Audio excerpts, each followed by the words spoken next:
I'm good. Tommy and Giants Jets. Tommy, how we go? Patriots. Okay. It's the best. Tommy, isn't that the greatest? It makes me laugh. Like, let me just tell you something. I start looking forward to it on Monday. Yeah, I come to work every day, and I know that whether it's on the air, at break, before the show, after the show, walk into the garage together, that this dude is going to have me in stitches. He's the funniest bastard going. Wow, you just called him a bastard. It's a compliment. Is that an endearing term to you, Jonathan? The meter's ticking because payday's soon. I don't care. The meter's ticking, Tommy, as you well know. Wednesday. It's Wednesday. I'm just checking the old account. Call me a bastard anytime. Go right ahead. Let's talk a little bit about Velus Jones. You greedy bastard. Well, you mean it. Hey, about time. Because let me tell you something. The Disney mouse had the hand closed when I was looking for money. So I'm totally fine now. No problem. Amen. Velus Jones, okay, wide receiver, running back. What do you think? Go ahead. I don't. There's so many things about this crew and what they've done that makes sense to me. And look, I have nothing against the kid. He's not really a kid. He's almost my age, but you call him sir. Yeah. I think it's like we've seen enough, haven't we? Like, this is my concern. I don't think that if you put him in a game as a wide receiver, you're going to get from him what you would get from somebody else. And I think if you put him back on kickoff returns, which these days, based on what we've seen and by a lot of people's assessment, it's a glorified running play. Who's more equipped to get more out of that play, Velus Jones or Khalil Herbert? To me, it's Khalil Herbert. So I just don't, maybe in a different life, in a different organization, things would have turned out better. But I just don't know why the emphasis on keeping Velus Jones is there. I mean, I understand he was their first draft pick on the offensive side of the ball, but, we were told this is going to be a really hard team to make this year because the talent has been upgraded. And I agree with that 100%. Look, maybe I'm wrong. I mean, it wouldn't be the first time if he steps in and becomes a difference-making returner or gives them a spark in certain ways. I'd ask you guys, if we're playing offense against the Titans in the first game of the season and there's an opportunity for someone to carry the football, do you want it to be Velus Jones or Khalil Herbert? It's Herbert. Right. So do you trust if you're not going to go to your top three receivers and you're looking for a fourth guy, would you rather than throw the ball to Velus Jones or in this case, Tyler Scott? I go to Tyler Scott. Tyler Scott.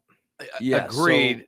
But what if you could get, and again, this may be pie in the sky, what if you get a draft pick for Khalil Herbert because you go DeAndre Swift, we have Roshan slotted at 2. We can get a draft pick and keep Velus versus release Velus, don't get a draft pick, and Herbert's your 3. That's fine. Yeah, I mean, and it's one of the things I brought up last week is we have this Velus Jones conversation is maybe they're trying to, to put him on display for somebody who may be willing to give you a conditional 7th. Look, I don't know. I don't know what value he would have out there.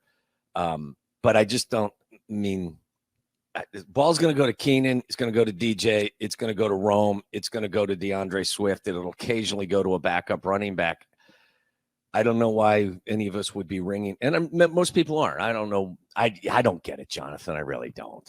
Okay, I have a question for you. This taps into your receiver knowledge. It's a 2-parter. One, a guy like Rome Odunze looks to me like he's a polished product coming out of a great program at the University of Washington. We know what DJ and Keenan Allen are. I don't know what they ran offensively at Cincinnati.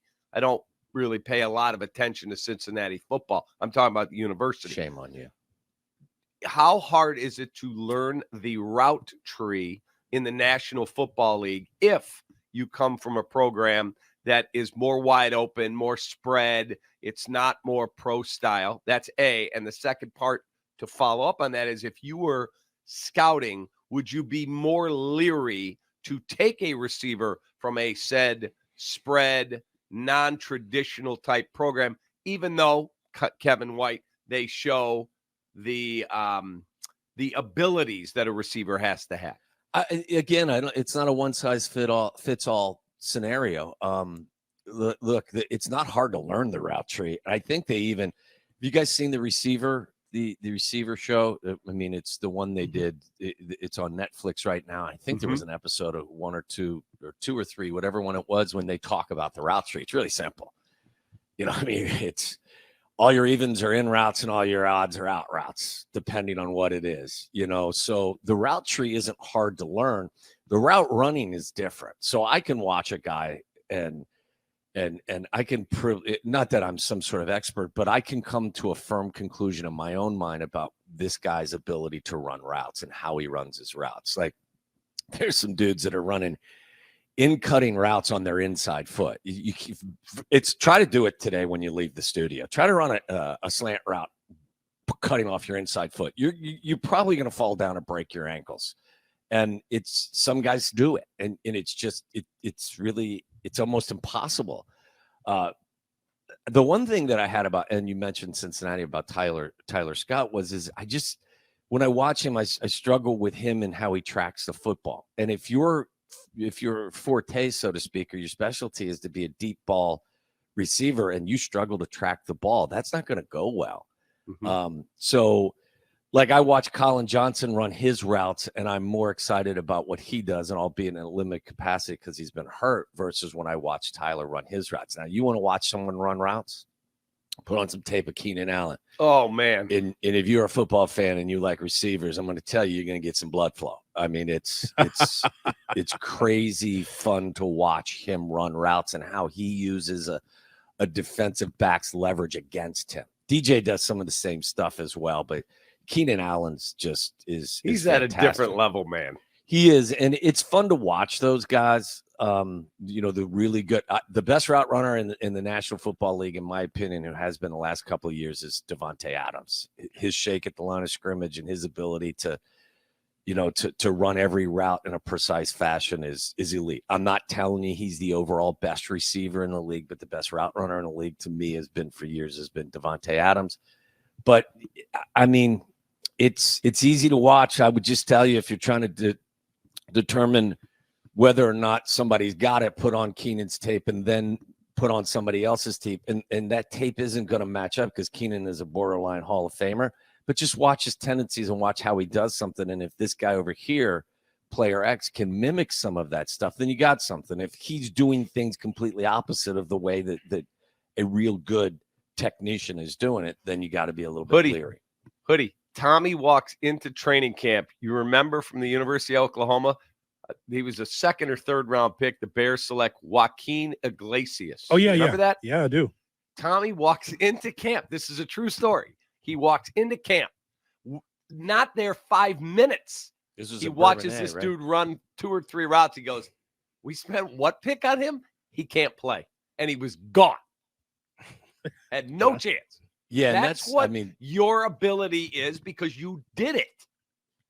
That one was, I'd like to take credit for it being brilliant on it, but that was so obvious anyone could have seen it.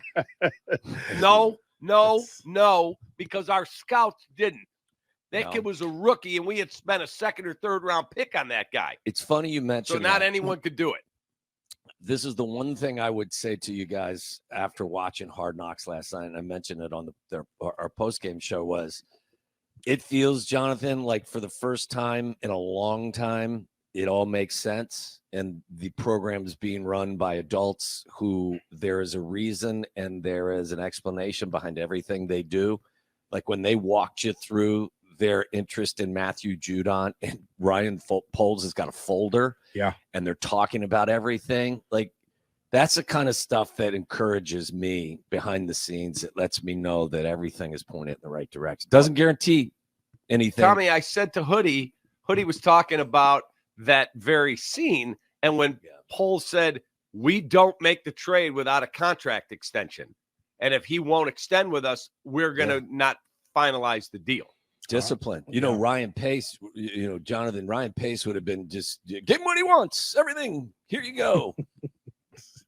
and now, trying to get through the baby oil and the glitter in Atlanta, the clubs. Oh, yeah.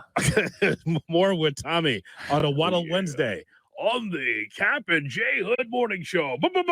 So we know what Thursday is. It's really an evaluation of the 2s, 3s, and 4s and who's going to get cut after that game. So, Tommy, is there any tough cuts that the Bears should consider here? Because that's going to be the showcase coming up against Kansas City. Who's going to make it, who won't? Having been there before, it's kind of a brutal experience. After a while, you just get numb to it. He's just like, okay, I'm getting cut again. Maybe be brought back on the practice squad, but the first couple of times it stings a little bit. I'm interested at tight end. Mm-hmm. You're going to keep Mercedes. Obviously, you got Everett, you've got Cole. Shane Waldron's offense, Jonathan, is very tight end centric. Are you going to keep an extra tight end? Is it going to be, my buddy Brendan Bates from my high school, who also wears number 87? Yeah. Is it going to be Tommy Sweeney, BC guy? Like, I got a connection to some of these guys. You do. Or are you going to go with 3? Are you going to keep Kari Blasingame, who I think is a really good football player, but are you going to keep him over an extra tight end? Or are you going to keep a tight end over him? I think, whether or not they decide to keep they keep Khalil Herbert. I think that's an issue as well. I think, there was a time early in camp, Jonathan, where I thought Nate Davis could have been, a potential, guy that would be. I don't think that's the case anymore. But on the offensive side of the ball, yeah, I think. And then on the edge, Daniel Hardy's had a really good camp. Austin he's Booker's done gonna nothing make the to team. get cut. Yeah, but Obongbemiga he's like, hey, what about me? Like, he's going to make the football team. He made splash plays last Saturday. Yeah, that's why. That's another thing that I think is so encouraging to me is, like, if you put the tape on of their first 3 preseason games, our 2s and 3s are better than the opponent's 2s and 3s, and those are good football teams. It's the Texans and it's the Bills and it's the Bengals. Those are good football teams, and when our backups are standing up to them and if not playing better, I think the overall depth and talent on this team is really good, which makes some of these cuts difficult. I think on the offensive side, I'm really interested to see Kari Blasingame's done some nice things. I get it. The fullback's not it's not a sexy position anymore. He's a good player, Hoodie. He really is. Yeah. So don't know. I think on that side of the ball, that's where you're going to find there are going to be some interesting decisions that have to Tommy, be made. how do you handle the quarterback position? Because Austin Reed is an undrafted kid who got $5,000 to sign. He's on your practice squad. Okay, so that means Brett Rippon gets cut, right? Or maybe you deal him, right? Look, it's Brett Rippon. I think did some really good things that may be attractive to somebody else who's looking for a backup quarterback. Tyson Bagent's your backup. So he's a good player. He is.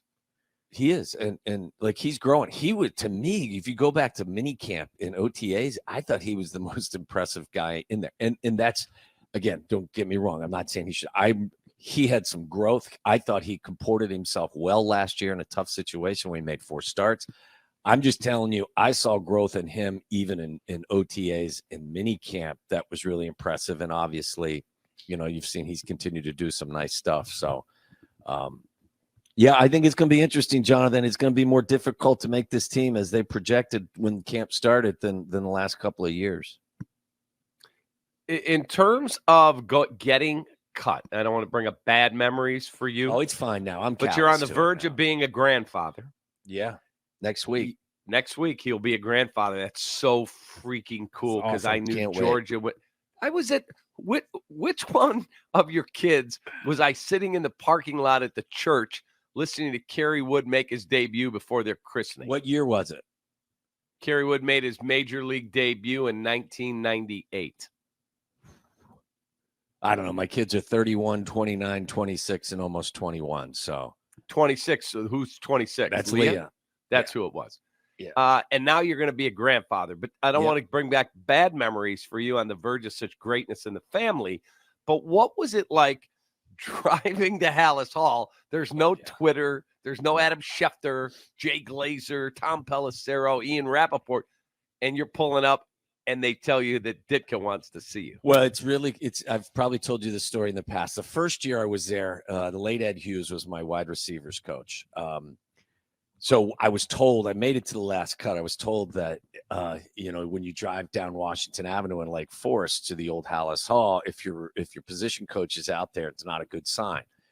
And I was like thinking about it, is like, well, they got to cut some of us at every position. So what's the difference? But that's how it was advertised to me. So I pull in and I walk across the street. Ed's there. He goes, "Coach would like to see you."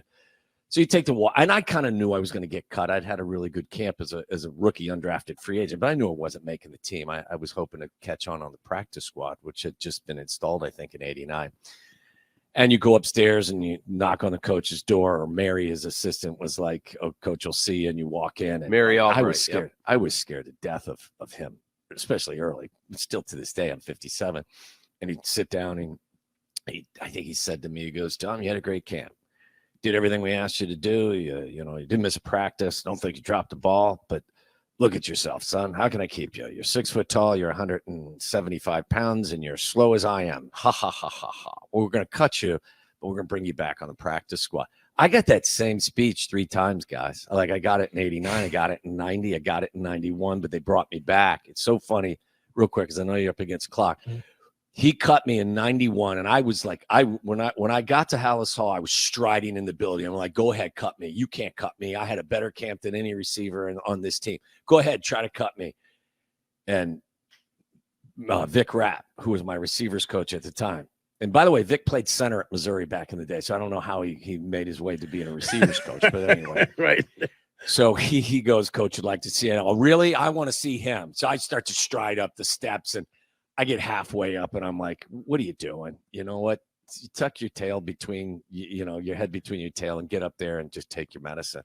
And I walked up, and coach sat me down, gave me the same speech he'd give me, for the third time. And he said, "Tom, you had a great camp. Did everything we asked you to do. You were a leading receiver in camp." "Yes, coach. Yes." He goes, "Got to let you go." I said, "Okay, coach." He goes, "But we're going to bring you back because I think it was Ron Morris is hurt, and he's not going to be available. So we're going to bring you back for the opener against the Vikings." I looked at him and I go, "I'm going to play in the opening game against the Vikings?" He goes, No, you're not going to play. You're just going to be dressed. I need to have 4 guys out there." So that was the beginning of it. And, from that point forward, I wasn't released anymore, which was comforting. Super cool. Tommy, as always, we appreciate it on a Waddle Wednesday. Thank you very much. All right, guys, be well. We love you.